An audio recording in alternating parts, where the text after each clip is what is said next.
These notes are over density. So starting off with what is density? It is just how tightly packed molecules or atoms are in a substance. And so it can be measured by mass per unit volume.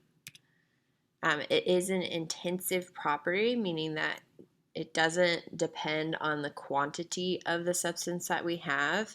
It doesn't matter how little or how great of the amount of substance we have, the density is going to be the same. And the SI unit for it is in kilograms per meters cubed. Okay, so we're going to have the mass unit divided by the volume unit. So whether that's in like liters or milliliters, kiloliters, or if it is in length cubed, where it is here, meters cubed. So can density change? It can actually change when there are changes in temperature or pressure. Generally, we actually observe this with gases, especially whenever there's a change in pressure. And the reason for this is because solids and liquids, when you apply pressure, they already have a set volume, so it's not really going to change the volume so much. But with gases, we can compress them. So in general, increasing the temperature of a substance actually decreases the density because it increases volume. So the particles, whenever you increase the temperature, we're putting in more energy into the system, or more entropy, as we just talked about. And so because the particles are moving around more rapidly and they're able to space out more, meaning that the volume is increasing, and that actually decreases density. So when a substance changes phases, the density changes. So most substances are most dense in the solid state. So solids are going to be the most dense, then we have liquids, and then the gas form of that substance is going to be the least dense. Okay, remember we kind of talked about how water is a great exception to this. So ice, which is the solid state, is actually less dense than the water, the liquid states. So to calculate density, it is just measuring a substance mass and volume. Those are the two quantities that we need. And then it is density equals mass divided by volume.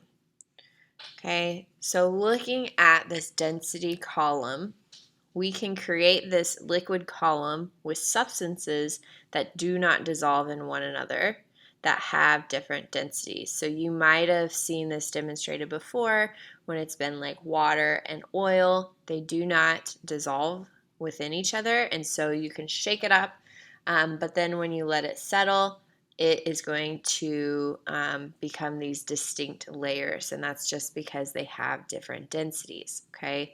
So things that are most dense are going to be at the bottom of the column, okay? And then as we work our way up the column, it's going to become less and less dense, where the least dense substance is going to sit at the top of the density column. So we can actually use density to identify substances such as unknown substances.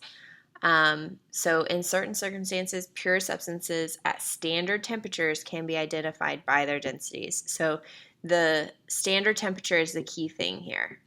So if it's consistent temperature with whatever you're comparing it to, that's going to give you a closer identification marker than if they were at different temperatures.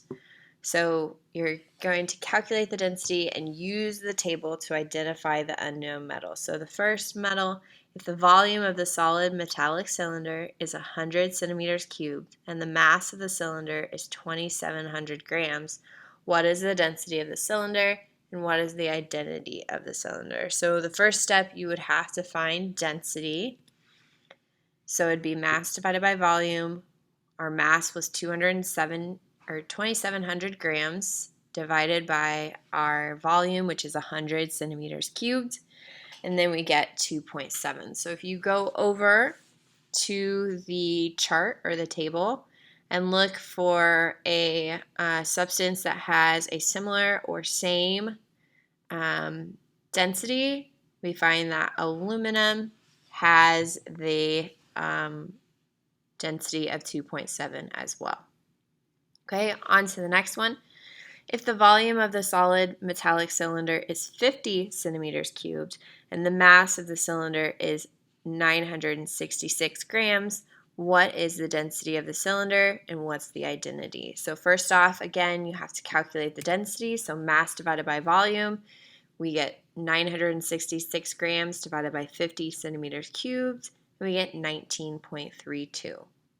So referring back to the table, looking through all of the different densities, we find that gold matches this. So the identity of the cylinder is gold.